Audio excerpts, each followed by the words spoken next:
Hello friends, कैसे आप सब। उम्मीद है आप सब मस्त होंगे। तो आज हम लोग BSc first year second semester में जूलॉजी की जो फोर्थ यूनिट चल रही थी, इसमें हमने विटामिन टॉपिक स्टार्ट किया था। विटामिन का इंट्रोडक्शन, डिस्कवरी कैसे हुई और किस किस टाइप के कौन कौन से विटामिन होते हैं, इससे पहले के लेक्चर में कवर हो चुका है। अगर आप लोग नहीं देखे हैं तो उसको जाके देख लेना, ठीक है। तो आज हम लोग फैट सोल्युबल जो होते हैं वसा घुलनशील विटामिन, इसमें से पहला विटामिन जो है विटामिन ए, इसके बारे में स्टडी करेंगे।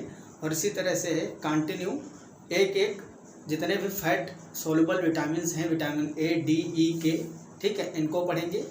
और इसी में लिपोइक एसिड भी आता है। उसके बाद में हम विटामिन बी और जो वाटर में सोल्युबल होते हैं उसको पढ़ेंगे, ठीक है।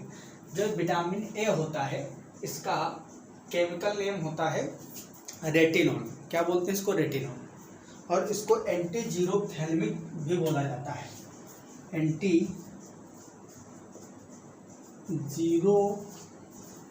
जीरोप्थैल्मिक विटामिन क्यों बोला जाता है, ये भी आगे भी बताऊंगा कि इसको एंटी जीरोप्थैल्मिक क्यों बोला जाता है। जीरोप्थैल्मिक एक डिजीज होता है, जीरोप्थैल्मिया, ठीक है, उसको हटाता है। अगर इसकी कमी होगी तो वो डिजीज हो जाएगा। तो जिस डिजीज को ख़त्म कर देता है, इसीलिए इसको एंटी बोलते हैं। एंटी मीन्स प्रति xerophthalmic vitamin. Vitamin A is primary unsaturated alcohol and exist in two forms. ये मेनली होता क्या है? अनसैचुरेटेड मतलब इसमें डबल बॉन्ड या ट्रिपल बॉन्ड। मतलब जब अनसैचुरेटेड की बात की जाए, मतलब ये होता है कि दो कार्बन के बीच में मल्टीपल बॉन्डिंग हो, सिग्मा के अलावा पाई बॉन्ड भी प्रेजेंट हो। तो अनसैचुरेटेड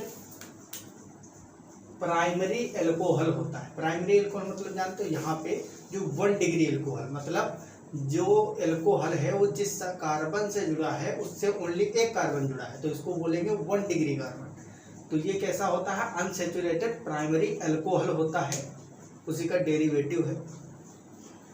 और दो फॉर्म में, दो रूपों में एग्जिस्ट करता है, विटामिन A1 और विटामिन A2, ठीक है। तो A1 जो होता है उसको हम रेटिनॉल बोलते हैं, और जो विटामिन A2 होता है उसको बोलते हैं डिहाइड्रोरेटिनॉल। डिहाइड्रोरेटिनॉल, अब इसका मतलब क्या है? जो रेटिनॉल होगा उसमें से हाइड्रोजन गैस रिमूव कर दी जाएगी, 2 हाइड्रोजन वहाँ से निकाल दिए जाएंगे, तो उसको बोलेंगे डिहाइड्रोरेटिनॉल, ठीक। वर्ड से ही समझा करो, ज़्यादातर जिसकी लैंग्वेज अच्छी होती है तो चीज़ें समझ में अपने आप आ जाती है, ठीक। वर्ड समझ जाओ। दो फॉर्म है विटामिन A1 और A2।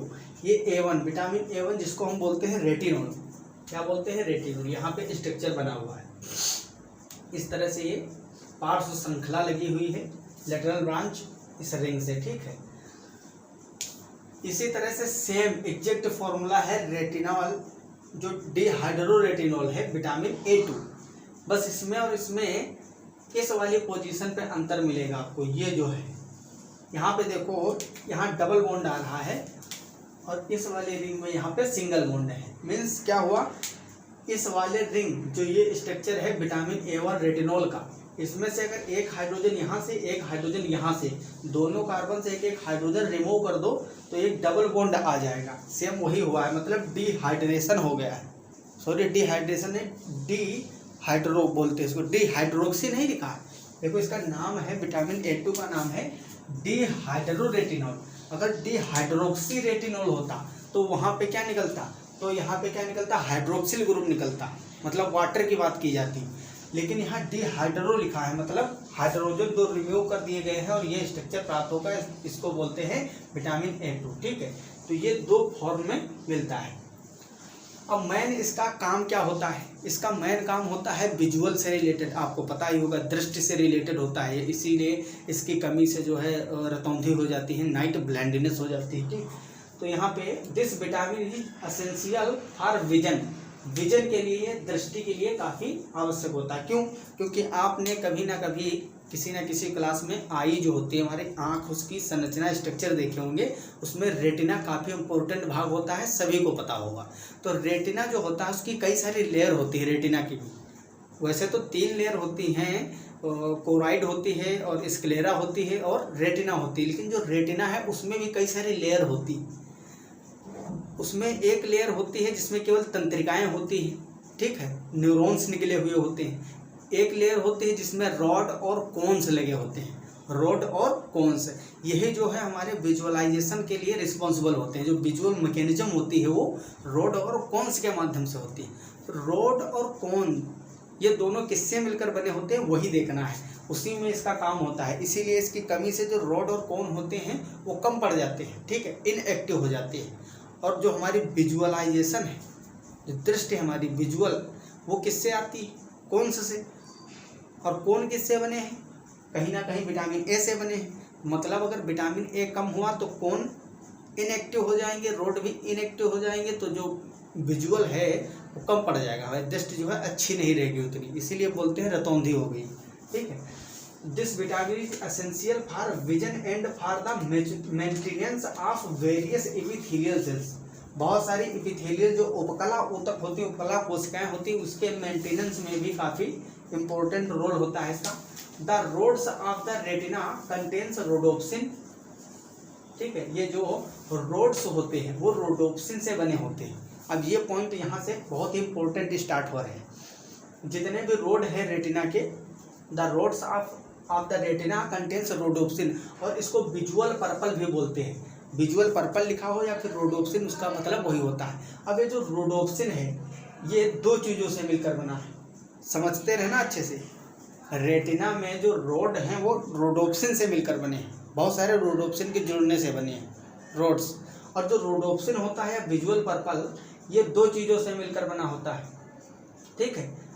Rhodopsin is a combination of the protein opsin and a compound called retinene. किससे, रेटिनिन। जो रोडोप्सिन है वो ओप्सिन और रेटिनिन से बना है। Retinene in fact in the aldehyde of vitamin A. अब यहाँ पे इंपॉर्टेंट चीज़ है, ये जो रेटिनिन होता है, रेटिनिन जो है वो विटामिन ए का एल्डिहाइड है, सिस एल्डिहाइड है, aldehyde of cis vitamin A. मतलब आपको मैंने बताया था रिडक्शन और ऑक्सीडेशन की एक पूरी सीरीज लिखवाई थी। अगर एल्कोहल का हम ऑक्सीडेशन करते हैं तो क्या बनेगा, कार्बोनिल ग्रुप बनेंगे, मतलब एल्डिहाइड और कीटोन। तो अगर इसका हम विटामिन ए जो सिस फॉर्म है उसका हम ऑक्सीडेशन करवा दें तो क्या बनेगा, एल्डिहाइड बन जाएगा, एल्डिहाइड ऑफ विटामिन ए। उसी को बोलते हैं रेटिनिन। क्या बोलते हैं, रेटिनिन। तो रोडोप्सिन जो है वो रेटिनिन और ओप्सिन से मिलकर बना होता है। तो कहीं ना कहीं आपको पता चल गया होगा जो रोड्स हैं उनकी स्ट्रक्चर को बनाने में कौन हेल्प कर रहा है, विटामिन ए। विटामिन ए का जो एल्डिहाइड है, एल्डिहाइड रूप, ठीक है, आइसोमर नहीं बोलेंगे, आइसोमर भी बोल सकते हैं, फंक्शनल आइसोमर, क्योंकि एल्कोहल की जगह पे उसमें एल्डिहाइड आ जाएगा और बाकी स्ट्रक्चर उसका सेम रहेगा, तो वो क्या होगा, आइसोमर ही होगा सिस फॉर्म में। वो उसको बोलते हैं रेटिनिन। रेटिनिन और ऑप्सिन मिलकर बनाते हैं रोडोप्सिन, और रोडोप्सिन से ही रोड बने होते हैं, रोड्स, ठीक है। अब आगे है similarly the cons of the retina. जो रेटिना में कोन होते हैं, अभी आपको बताया था कि रेटिना में कोन और रोड होते हैं, तो रोड के बारे में तो पढ़ लिया। जो कोन्स होते हैं, cones of the retina contain an other pigment, जिसको क्या बोलते हैं, आयोडोप्सिन। वहाँ रोडोप्सिन था, इसमें आयोडोप्सिन। ये काफ़ी इंपॉर्टेंट है। This pigment is responsible for colour vision. जो रंग हमको दिखते हैं उसके लिए आयोडोप्सिन ही रिक्वायरमेंट होती है इसी की, ठीक है। It is made up of photopsin and retinene. तो इसमें भी कहीं ना कहीं रेटिनिन आ रहा है। मतलब ये है विटामिन ए की अगर डिफिशियंसी हुई, जब विटामिन ए नहीं होगा तो किसका ऑक्सीडेशन करवा के तुम रेटिनिन बनवाओगे, जब इसका हम ऑक्सीडेशन करवाते हैं विटामिन ए का ऑक्सीडेशन, तब यहाँ पे बनता है रेटिनिन, रेटिनिन, ठीक है। जो रेटिनिन है तब यहाँ पे बन जाता है। अब ये रेटिनिन क्या है, जब ऑक्सीडेशन करवाए तो विटामिन ए का एल्डिहाइड रेटिनिन बन गया। रेटिनिन रोड्स को बनाने में भी हेल्प करता है, उसका स्ट्रक्चरल यूनिट है, और इसी तरह से कोन्स का भी है। तो ये अगर विटामिन ए कम हुआ तो रोड और कोन का स्ट्रक्चर नहीं बन पाएगा। रोड और कोन नहीं बनेंगे तो हमारा जो विजुअल है, विजुअल सिस्टम ये डिस्ट्रॉय हो जाएगा, ठीक है। इससे हमको दिखाई नहीं देगा अच्छे से, ठीक है। तो ये कुछ बातें हैं, और भी आगे इसमें है, तो इसको आप लोग पॉज करके नोट करिए, फिर हम आगे डिस्कस करते हैं फर्दर।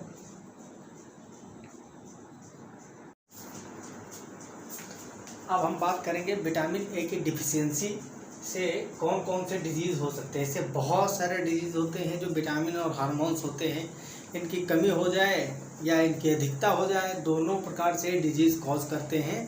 और ये मतलब कहाँ कहाँ पाए जाते हैं, इनके जो सोर्स हैं, प्राकृतिक सोर्स कौन कौन से हैं, कहाँ कहाँ से हमको ऑब्टेन हो सकते हैं। ठीक, तो उसके बारे में डिस्कशन करेंगे।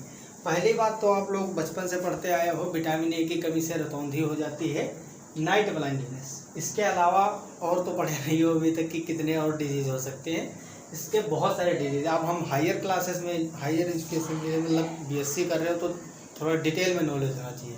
इसीलिए एक एक विटामिन का अलग अलग सेपरेट वीडियो दे रहा हूँ आपको, ताकि आपका नॉलेज बूस्ट हो। वरना मैं चाहता तो जितने भी फैट सोल्युबल थे सब एक ही 20 मिनट के लेक्चर में ख़त्म कर देता, लेकिन एक एक बताऊंगा, आप डिटेल में अच्छे से समझ लेंगे। ठीक है, और इसकी कमी से क्या होता है, अगर थोड़ी सी डिफिशियंसी हुई तो पहला तो नाइट ब्लाइंडनेस होता ही। अगर सीवियर डिफिशियंसी हुई, बहुत ज़्यादा कमी हो गई, उस केस में क्या होता है, केरेटिनाइजेशन हो जाता है, keratinization of corneal cells. Corneal cells, cornea भी जानते होंगे, आई का ही पार्ट है, resulting in a disease caused जीरोप्थेल्मिया।